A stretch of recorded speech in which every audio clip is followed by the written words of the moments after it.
I'm Caitlin, one of the youth librarians at Skokie Public Library, and joining me today is... Desi. Today, I'm excited to talk about a book. Librarian's gonna librarian. All day, every day.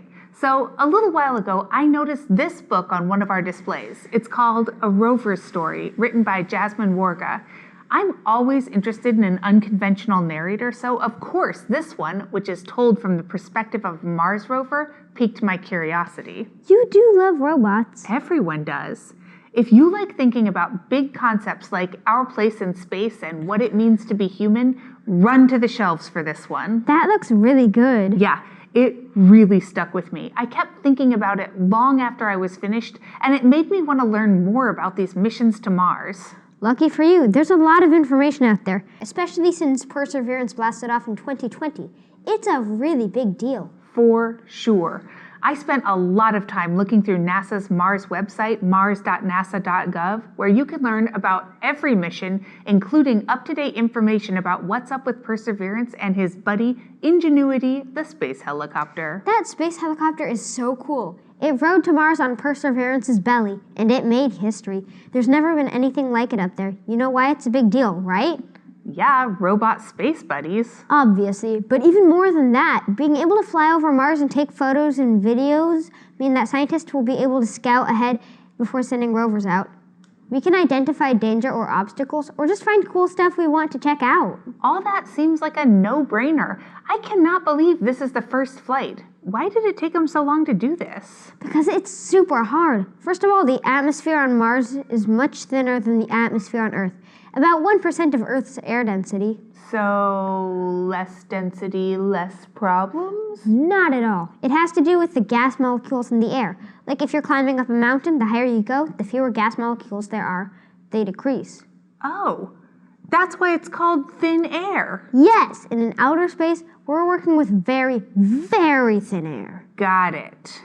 Ingenuity is basically a drone or a tiny helicopter. Drones and helicopters work by pushing air downward to create lift. Okay. Because there's basically nothing in the atmosphere to work with, those little rotors, or more technically spinny things, have to work a heck of a lot harder to keep the drone up. I actually looked this up.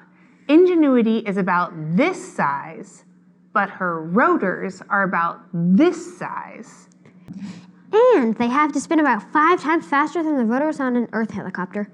I think it's also really interesting that it flies by itself. Scientists have some commands programmed, but the drone takes off, flies around, and lands all on its own. Speaking of landing, one of the things that really stuck with me, both when I was reading A Rover Story and then again while I was looking through all the NASA websites and learning about Perseverance, was how much work is involved in these missions.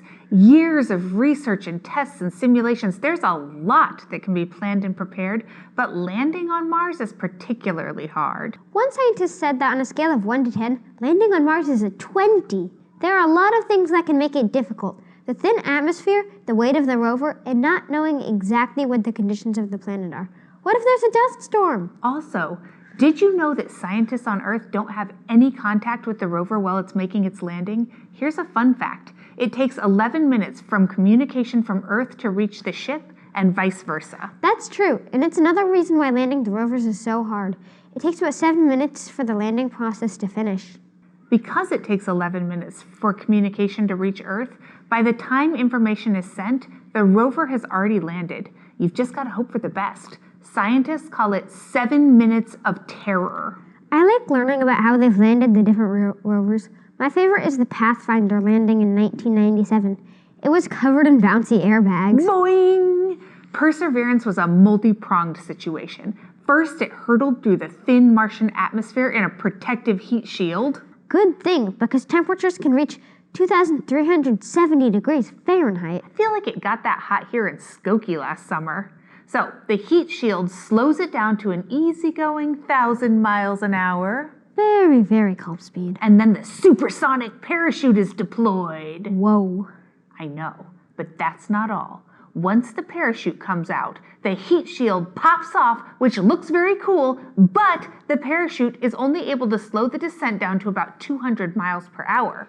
Remember that the air is really thin, so there's not a lot to slow it down. Luckily, it's got another trick up its sleeve. As soon as the heat shield is off, The rover can access all its gauges and radars and cameras. Scientists have programmed landing instructions. When the rover reaches about 6,900 feet above the surface, the parachute and the back shell pop off, and the rover basically turns into a little jetpack.